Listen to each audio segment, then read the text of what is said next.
What's going on, guys? Welcome back to another video on the Lockdown Defense Sports Network. I'm your host for today's video, Young RG, Robert Garcia, as Coach likes to call me. And in this video, we are going to be diving into the last of the AFC teams as far as going, division by division, seeing what these teams still need as we approach the draft. And of course, it is none other than the AFC West, the most talked about division on this channel, just because, of course, the two Chargers fans, the Chiefs fan, and the Raiders fans that also participate as well. So much talked about division, and we are very excited to talk about it. Let's get right into it.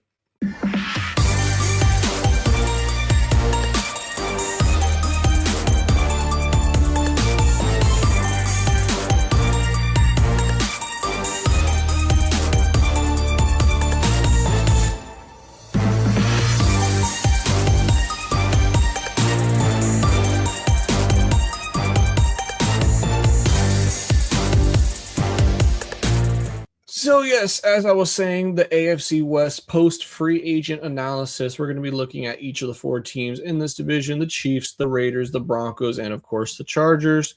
And we are going to be seeing, what these teams are still missing after the first massive wave of free agency has ended. The majority of the top players, the top free agents, I should say, have already signed with their teams for the season. So what can these teams still do as the draft quickly approaches next month?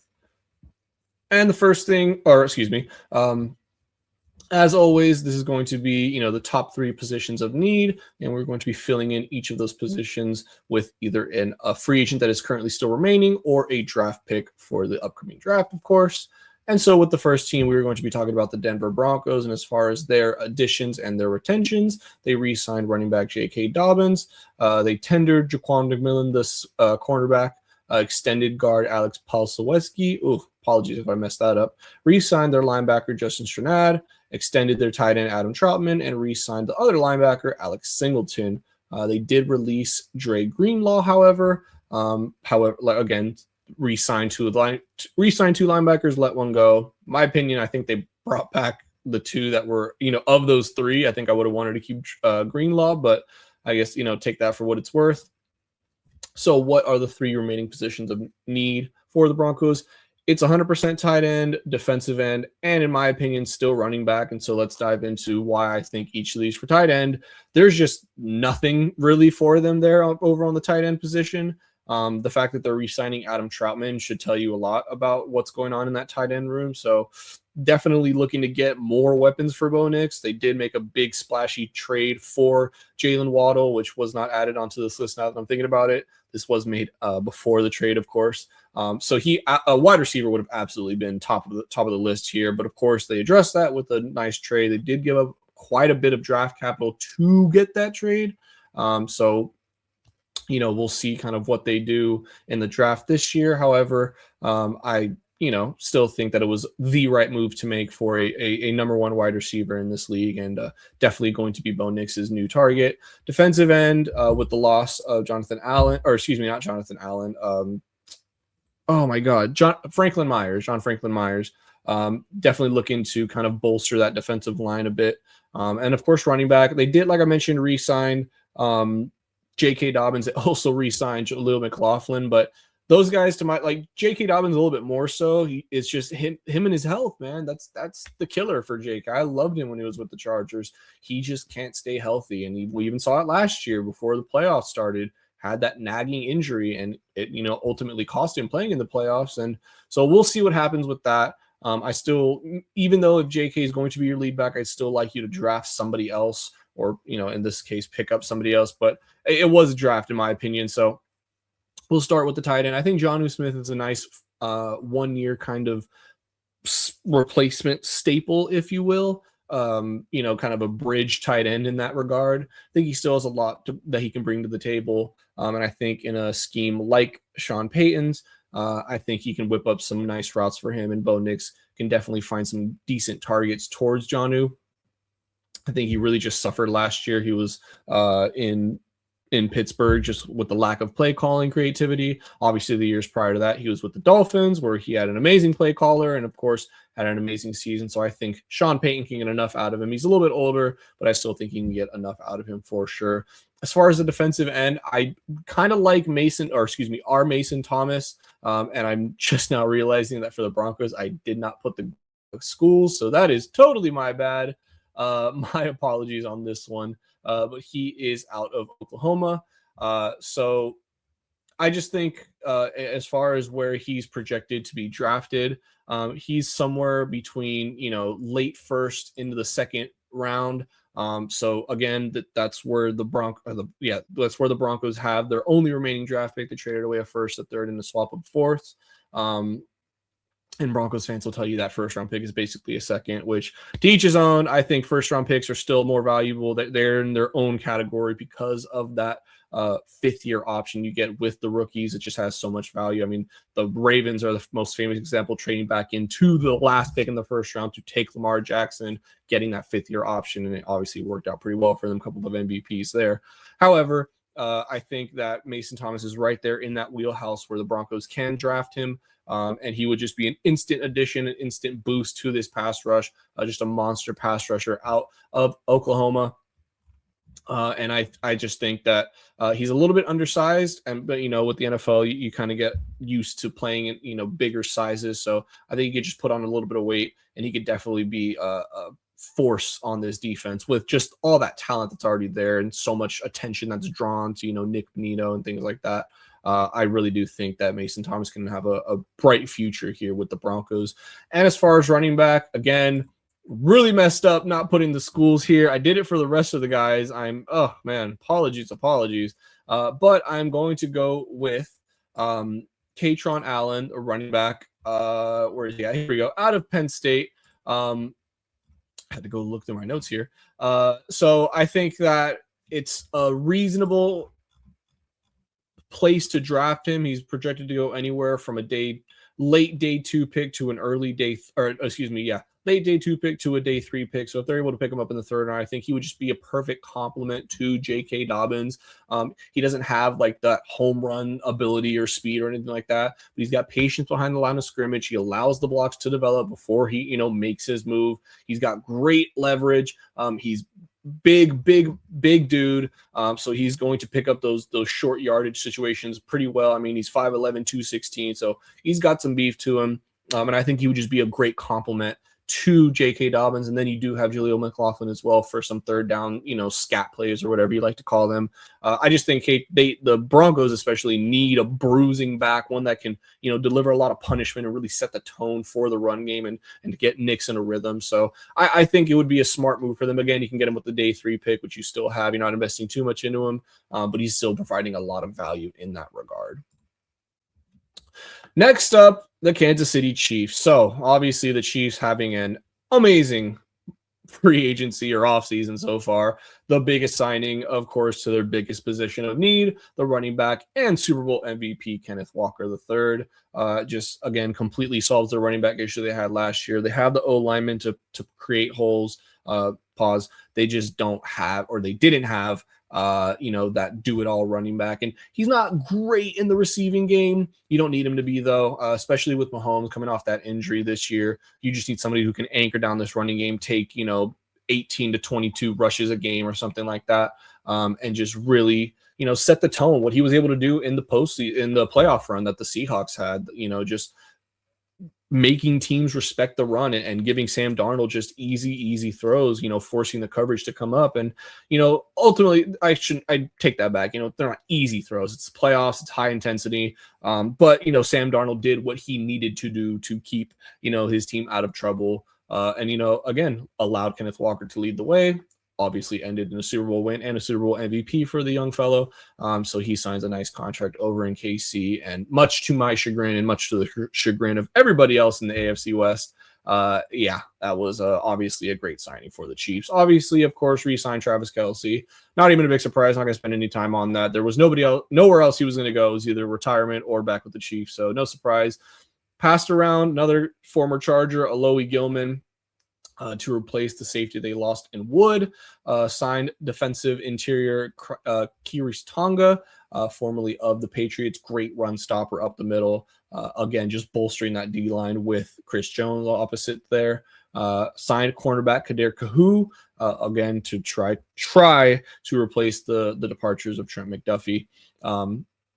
Re-signed the wide receiver as well, Tyquan Thornton, and they did again traded Trent McDuffie to the Rams and released Jawan Taylor, the left tackle, Now, what are the three remaining positions of need for the Chiefs? For me, it's going to be cornerback, safety, and defensive end. Cornerback's pretty self-explanatory. You lose Trent McDuffie, who is an all-pro corner. That is a big, big hole you need to fill. However, and like safety is tied into this as well, the Chiefs have developed secondary pieces very, very well over the past 3, 4, or 5 years or so.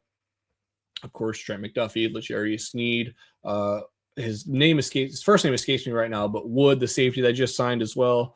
Jalen, there was another safety they had that I'm totally blanking on his name right now. But point is, the Chiefs draft and develop secondary pieces very well. So I expect them to kind of do more or less of the same in this year's draft. And a defensive end, I really do think they just need that last piece on the defense, as far as on the defensive line.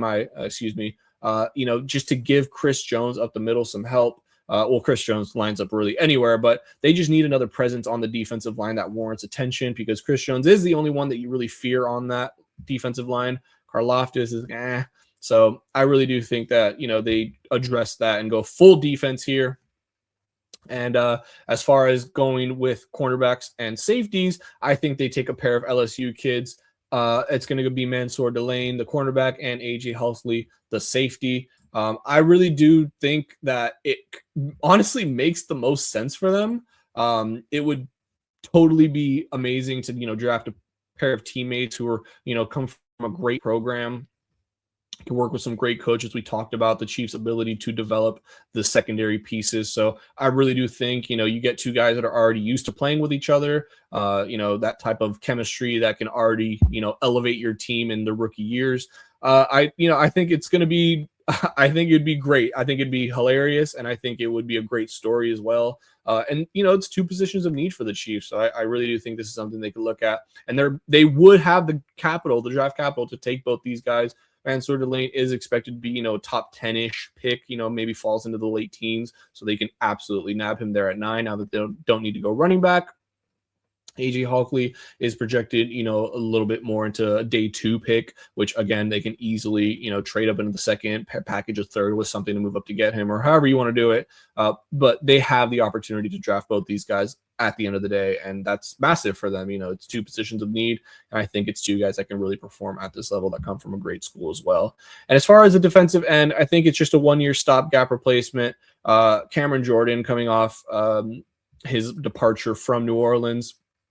And I thought he was going to retire. I think that was the big rumor at first, and then that didn't really end up happening. So now it's like, hey, he might sign somewhere. And, if he wants to go ring chase, why not go to Kansas City? And I'm doing this video completely unbiased, trying to be unbiased as much as I possibly can. So I really do think that this would be a great signing for the Chiefs, just to add some more depth onto that defensive line. He had 10.5 sacks last year, which is the most he's had since 2021. But I think that just proves that he's still got it. And you're obviously not signing him with the expectation that he's going to get double-digit sacks again. But I just think creating some or drawing some attention, off of Chris Jones and some of these other linemen, defensive linemen, I think that just proves very valuable. And I think, although he's a veteran, he brings a great locker room presence. I think he would just fit right in with this team. Now we're going to be talking about the Raiders. And the Las Vegas Raiders, in my opinion, are absolutely crushing free agency this year. I think if they're not, the team that aced the offseason, I don't know who is. Obviously, they're a big signing, emphasis on big. The center, Tyler Linderbaum, over from the Ravens, signed into that massive 4-year deal. A much, much needed offensive lineman that the Raiders, looking to potentially, draft their next franchise quarterback, looking to get some protection in front of him. Fantastic signing for them there. They also re-signed their cornerback, Eric Stokes, and then they just went, they also re-signed Malcolm Kuntz, and then they also just went on a massive spending spree, signing wide receiver Jalen Naylor from the Vikings, signing edge rusher Kwity Paye from the Colts, signing Nakobe Dean from the Eagles, signing Quay Walker, Quay Walker was from the Colts as well too. Oh, he might have been the Eagles as well. I think Walker and Nakobe Dean were both on the Eagles. Yeah. So they just went on a massive signing spree. They also signed Connor Hayward, fullback, for what it's worth, and also traded for a cornerback, Ron Johnson. So they just, they had the money and they spent it. And they spent it on the positions of need, addressing the offensive line, addressing the defense, addressing the edge rushers. I really do think that the Raiders had a fantastic offseason, which I hate to say, but I have to give respect where it's due, and they absolutely hit it out of the park. And of course, I think the move that made everybody so happy in Raider Nation, I should say, was the trading of Geno Smith, getting him out of here. And for what it's worth, he does land back in New York where he started his career. So a bit of a full circle moment there for Geno. We'll see what he does there. But yeah, Raiders fans absolutely happy to see that. Now, what are their three remaining positions of need still after that big spending spree that they went on? In my opinion, it's right tackle, defensive end, and quarterback. Right tackle, pretty self-explanatory. I think DJ Glaze is where he is the starter there right now. He has been awful. There is no glazing for him because he's just been downright bad. So they absolutely need to address that. And they have the money to do it, and they also have the draft capital to do it. Defensive end, you might be thinking, but they just, they didn't end up trading Max Crosby. He's staying with them for all intents and purposes at the moment.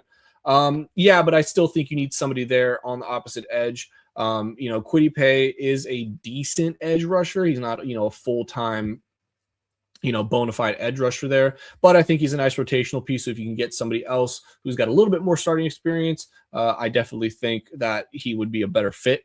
And, they would mesh a lot better together. And the quarterback, self-explanatory. There's nobody on the roster right now, but for all intents and purposes, you're going to be drafting Fernando Mendoza. So that's not much to talk about there. As far as right tackle, I like Blake Miller out of Clemson. I think they would be able to draft him in a pretty decent spot in the draft to where you're not, investing a whole lot. He's projected to go anywhere as early as 22 and as late as 66. At draft pick, that is. So tons of places there that they would be able to draft him in the first or second round. They can, definitely trade back into the first round, get him in their second round pick, whatever it might be. I think they should absolutely be looking towards O-lineman regardless, since you're going to be taking Fernando Mendoza with the first overall pick. Unless, and this is a big unless, I just don't think you do it, but unless somebody offers you a freaking haul, man, I'm talking like multiple firsts, multiple seconds, thirds, like that is the only way I think you trade the first round pick this year. And, in theory, trade Mendoza. I just don't think the Raiders would do it regardless. I think they need a franchise quarterback. Raider Nation needs something to root for and needs something to strive, to even if they're not having a winning season, let's say, you have something that you're looking forward to in this young kid. So I think for all intents and purposes, they are going to be drafting Mendoza in the first, with the first overall pick. I'd be shocked if they didn't.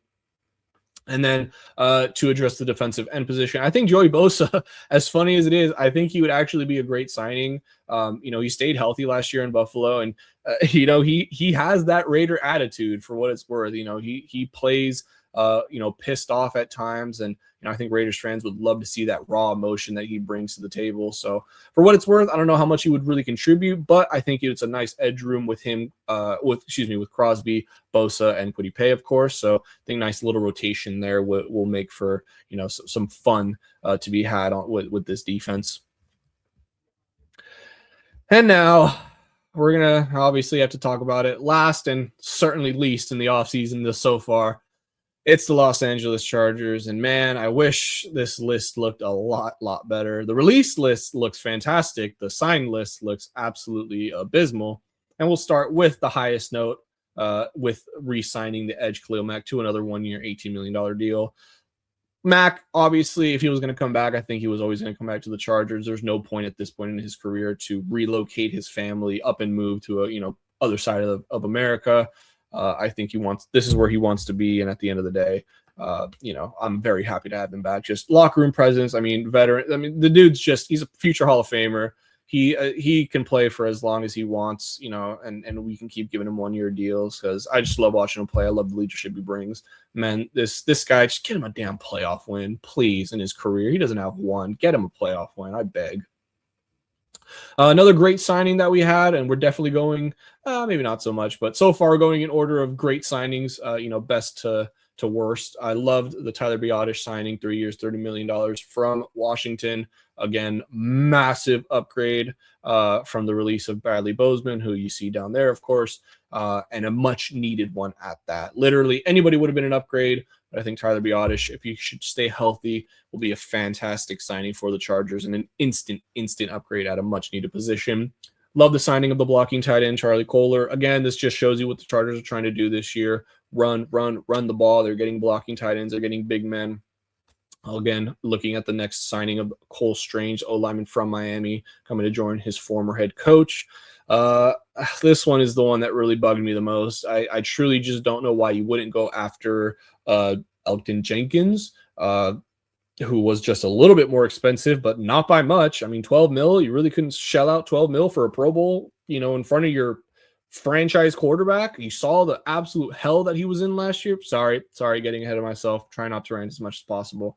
But yeah, don't understand. That is a very strange signing, if I do say so myself. Love the addition of running back Keaton Mitchell, pairing him with Amarion Hampton and Kamani Vidal. Obviously, Hampton expected to be the lead back. Vidal and Mitchell expected to split carries in kind of that RB2-3 role. But he's just got blazing speed, and we know what McDaniel can do with a running back with blazing speed, a la Achane. Obviously, he's not going to be Achane, but I think he can do some really fun stuff, and he's going to have some really great plays designed for Keaton Mitchell. Also adds a little bit of a return experience as well, so definitely much needed. Maybe we might actually see a Chargers return, kickoff or punt return touchdown. I can't remember the last time we actually saw one of those. Signed fullback Alec Ingold, another guy coming over from Miami. Again, just shows you what the Chargers are trying to do: run the football.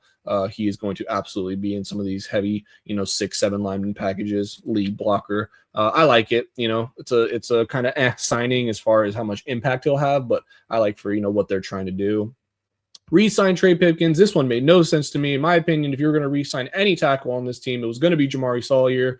You let him walk. So I, again, just have no idea what this front office is doing. Absolutely having a failure of an offseason if it wasn't for Tyler Biadasz. So, yeah, I truly don't know what Joe Ortiz is thinking. And again, you better absolutely nail it and hit it out of the park with this draft. Re-signed the special teams ace, Del'Shawn Phillips. Love that. Again, he's just fantastic on special teams, tackles galore, and he is just I think he had like 5 tackles on the return in one game this year. I can't remember which game it was exactly, but he is fantastic. So happy to get him back.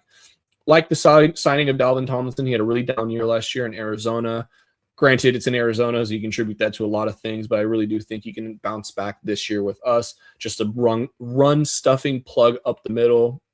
Him and Jamari Caldwell in that nose technique is going to be really fun to watch, and I think our run defense might even get better this year, which is crazy to say.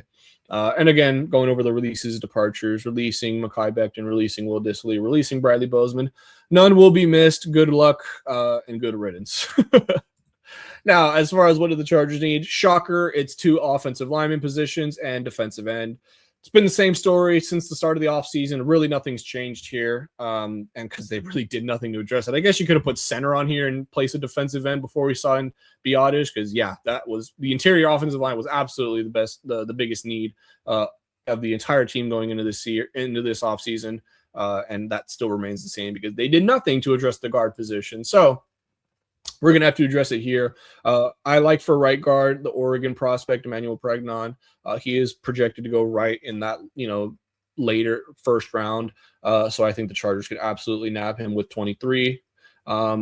Again, it's just a massive need. You need guards. You didn't get any good guards in free agency. You need guards. And that's, of course, where Joel Bitonio comes in. A little bit more of a one-year stopgap to get you through this year. Since you're essentially kind of going all in with Mike McDaniel at this point, you're expecting him to leave next year for a head coaching opportunity. So get while you can. He played great last year with the Browns. He's been just a stout lineman. He's obviously older, so injury concerns there, but you do have a bit of depth. So I would love to see Joel Bitonio sign. And as far as defensive end, I think we can address this in the draft. It's going to be Zion Young, the edge rusher out of Missouri. Shout out Alex, because he is a Mizzou guy. I think that for where we can draft him at, He's projected to go anywhere as early as, late first round, but he has a bit of some injury concerns, so that might cause him to slip back a little bit. I just think, similar to who I was talking about with the Raiders, and I'm blanking on his name right now. Oh my God, I believe it was R. Mason Thomas. Just a little bit undersized, but man, hellacious pass rusher, has great effort on the ball, great run defender as well. And I just think that he would fit this system very well and at a much needed position. Again, Khalil Mack is getting older. Thule, you are going to pay him soon, but you obviously lost Owe in free agency to a massive contract by the Commanders. So I think it's just a position of need. You get him for control for 4 years, and let's see what you can do with him. Let's see this development team go to work. I think he would be a stellar in a loaded defensive end class. If you're able to pick him up, I think that would be fantastic, especially if you can get him in the second round. And with that, guys, that is going to do it for me. I want to thank you so much for tuning in and watching. Please be sure to check out our Patreon that we got going right now. If you want to take a peek at it first, we are offering a free week trial just for you to see what you're getting into. Tons of exclusive content on there. You get our YouTube videos early, as well as some insight into our ref topics that he does, and some of that video evidence as well. Patreon just allows us to do a lot more and give you a lot more of the content that you deserve and you're looking for. So definitely be sure to check that out. I promise you will not be disappointed. As always, be sure to check out the gang and their socials. Mike W, your Commanders Insider, the real AG, Alex Givens, your Chiefs Insider, and myself, Young RG, Robert Garcia, your Chargers Insider. As well as be sure to follow us on all social media platforms. We are on X, formerly known as Twitter, Instagram, TikTok, Twitch, YouTube, and of course Gmail. Let us know what you guys want to see, man. We're approaching a very, very hot off season. The draft is right around the corner. It's coming quicker than you think. Pause. And we are very, very excited for it. Very much looking forward to it. Mock draft season is definitely alive and well. We'll be looking to probably go live the week of the draft, I believe is what the plans are. So definitely be sure to stay tuned for that. Once again, guys, thank you so much for tuning in and watching. We appreciate you. We love you. And we will see you in the next one. Take care, everybody.